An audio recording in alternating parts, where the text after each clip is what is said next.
তিনিও চলে গেলে আছে, অনেক হুজুররা চলে গেছে। আমি আপনি বেঁচে আছি, হয়তো আমারও রাগ এসে যাবে, কোনদিন না কোনদিন চলে যেতে হবে। কবরে যেতেই হবে তোমায়, তুমি বুঝেও কেন মন বোঝো না। এই কবর কাউকে দেয়নি রে গায়, তোমাকে রেহাই দেবে না। চাহিয়া দেখো তুমি পিছু ফিরে, একের পর কি সব গেছে ঘরে, সেটা হতে কেউ আর ফিরে না। কবর যে তার শেষ ঠিকানা।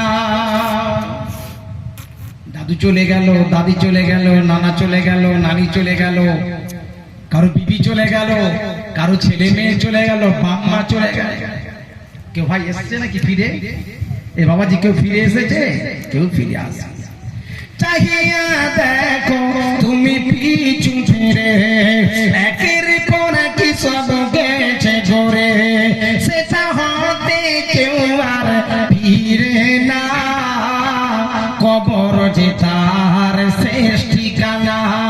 বলে বুদ্ধি তোমার কাজে আসে না, বলে বুদ্ধি তোমার কাজে আসে না, চাই শুধু আমলের নজরানা। কি গো, বাংলা কথা বুঝতে পারেন না? বাংলা গজল বুঝতে পারেন না? আগে হয়তো হিন্দি ছিল, উর্দু ছিল, বুঝতে অসুবিধা হতো মুরবি বাবাজি। বাংলা কথা বল বুদ্ধি কিছু কাজে আসবে। জমি থাকলে রেহাই পাওয়া যাবে, অট্টালিকা ভাড়া থাকলে, মালাখানা থাকলে, টাকা থাকলে, গাড়ি থাকলে, বাড়ি থাকলে, কি গো অর্থ থাকলে কবরে আযাব থেকে রেহাই পাওয়া যাবে?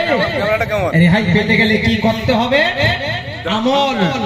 ফাদখুলি ফি ইবাদি ওয়াদখুলি জান্নাতি।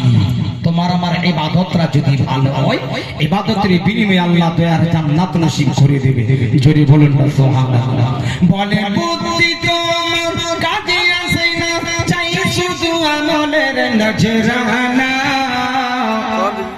কবরে যেতে হবে তোমায়, তুমি বুঝেও কেন মন বোঝো না। এই কবর কাউকে দেয়নি রে ভাই, তোমাকে রেহাই দেবে না। তুমি কার নাতি আর কার বেটা? অনেকে ফখর করে না, আমি বড় নেতার বেটা, আমার কে কিছু করতে পারে? তুমি কার নাতি আর কার বেটা? তোমার কি বা পরিচয় বায়োডাটা? বংশের গৌরব চলে না সেটা। এই বাবাজি কবরে গেলে বংশের পরিচয় থাকবে? পীরের ছেলে, ইমাম সাহেবের ছেলে, হাবিব সাহেবের ছেলে, কারি সাহেবের ছেলে, মুফতি সাহেবের ছেলে, দেশের তৃণমূলের নেতা আছে তার ছেলে, সিপিএম এর নেতা আছে তার ছেলে, কংগ্রেসের নেতা তার ছেলে, চলবে? বংশের গৌরব থাকে না সেটা, শক্তি বুদ্ধি আর পীর ভরসা থাকে গো যদি আমল, থাকে গো যদি আমল হয়ে যাবে পার, থাকে যদি আমল হয়ে যাবে পার। কেউ তো তোমাকে আটকাবে না। জোরে বলুন। টিকিট থাকলে রেহাই পেয়ে যাবে, টিকিট যদি না থাকে, টিটি ধরলে কি হবে? বাবাজি জোরে বলুন, কি হবে? ফাইন হবে। 5 টাকা টিকিটে কত টাকা?